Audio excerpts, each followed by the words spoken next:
Well, thank you very much, and thank you, Rakesh, for your introduction. It is wonderful to see all of you here today. I still remember your eloquent words when we launched this effort 3 years ago, and I'm very grateful for the role you've played and NGOs have played, and all the leadership that's represented here has played in making this a reality, which is making a real difference in the lives of so many countries that are participating. I want to thank my good friend, President Yudhoyono, for your leadership and the example that Indonesia has tried to set as a country that has transitioned from a difficult past to a full-blown democracy. And I also want to thank Minister Kuntoro for hosting us here today. Both of them have shown extraordinary leadership in this partnership over the past several years. President Yudhoyono this will be the last time I think that we see each other in his official capacity, but not in terms of our friendship.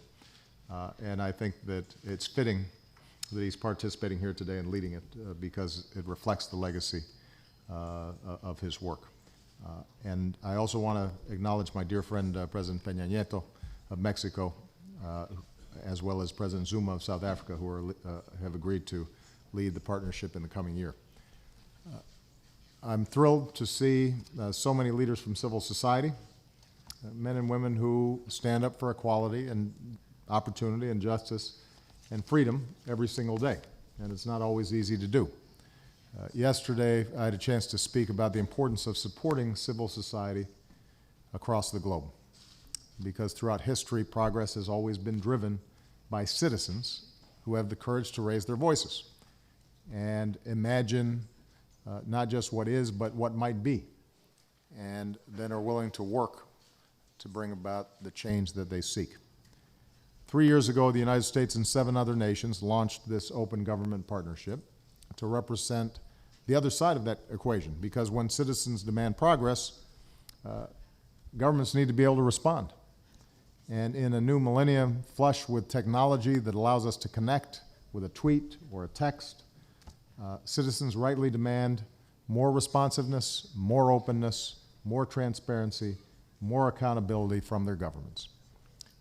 In just 3 short years, this partnership has grown from 8 nations to 64. It's helped to transform the way governments serve their citizens.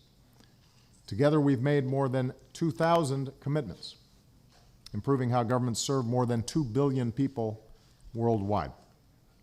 More citizens are petitioning their governments online, and more citizens are participating directly in policymaking. More entrepreneurs are using open data to innovate and start new businesses. More sunlight is shining on how tax dollars are spent. And more governments are partnering with civil society to find new ways to expose corruption and improve good governance. Here in the United States, we've been trying to lead by example. We're working to open up and share more data with entrepreneurs so they can pursue the new innovations and businesses that create jobs. We're working to modernize our Freedom of Information Act process so that it's easier for Americans to use, so that they can see the workings of their government. And today I'm proud to announce a series of new commitments to expand and broaden our open government efforts. We're going to work more closely with the healthcare sector and state and local law enforcement, not just to improve public health and safety, but to better protect the privacy and personal information of the American people. We're going to improve transparency with our upgraded website, usaspending.gov, to make it easier for Americans to access and understand how the federal government spends their tax dollars. We're going to collaborate more closely with the private sector and the best minds in our country so that when we design websites or technologies to better serve the public, we're benefiting from the best of American ingenuity and the latest technologies. And because we know that education is a cornerstone for progress, if we want good governance, we need an educated and informed citizenry. we're going to do more to help people in other countries, especially students, access the incredible online educational tools and resources that we have here in the States. In addition, as part of our leadership in the global fight against corruption, we intend to partner with American businesses to develop a national plan to promote responsible and transparent business conduct overseas. We already have laws in place. They're significantly stronger than the laws of many other countries, but we think we can do better.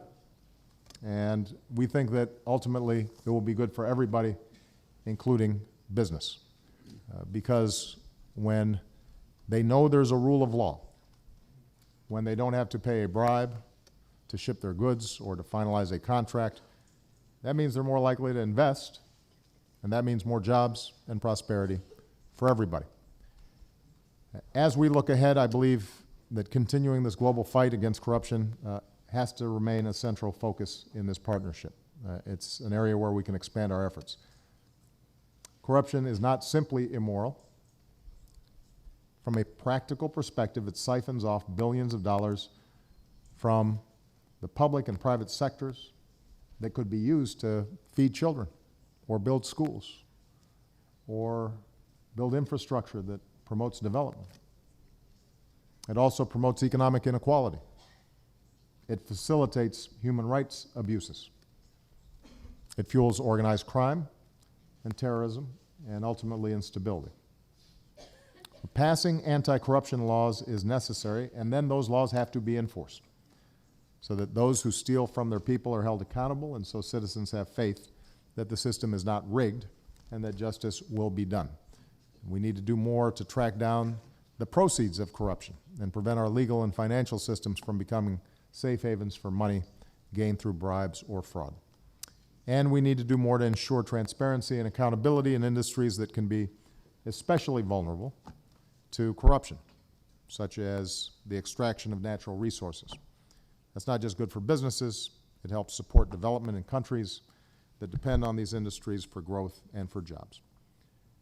In all of these efforts, as governments, we're going to have to deepen our partnerships with civil society.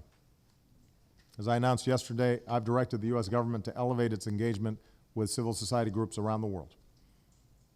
After all, the Open Government Partnership is not simply a partnership between governments, it's between governments and their citizens. At times, this can be frustrating. At times, it can be contentious. I think it's fair to say that all governments think they're doing what's right and don't like criticism. And it's shocking to say that not all criticism from civil society is always fair.